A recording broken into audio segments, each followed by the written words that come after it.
Have you ever wondered why your phone charger refuses to fit into a power socket when you travel abroad?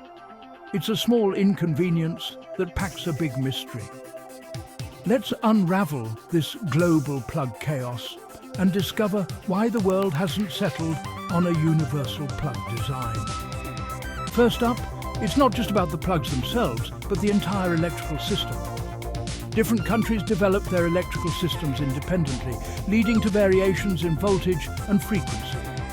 For example, North America uses 120 volts at 60 Hertz, while most of Europe sticks to 230 volts at 50 Hertz.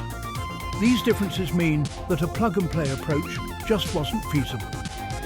Let's take a trip back to the early 20th century. Back then, electricity was a brand new luxury, and countries were racing to establish their own grids.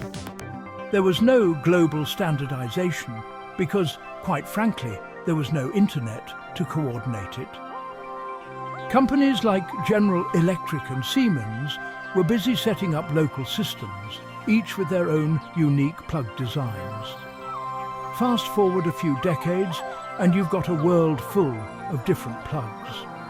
By the time anyone thought about uniformity, the systems were too entrenched to change without massive expense and effort. Now, you might be thinking, surely there's a solution by now? Well, kind of. The closest thing we have to a universal plug is the USB port.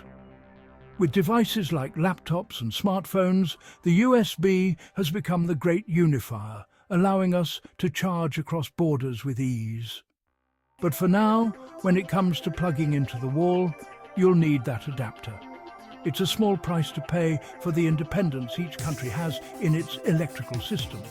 So next time you're packing for a trip, remember to throw in that trusty adapter.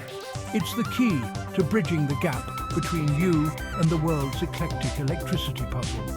And who knows, maybe one day we'll all plug in the same way. But until then, embrace the chaos and let it remind you of our diverse, electrifying world. Thanks for watching.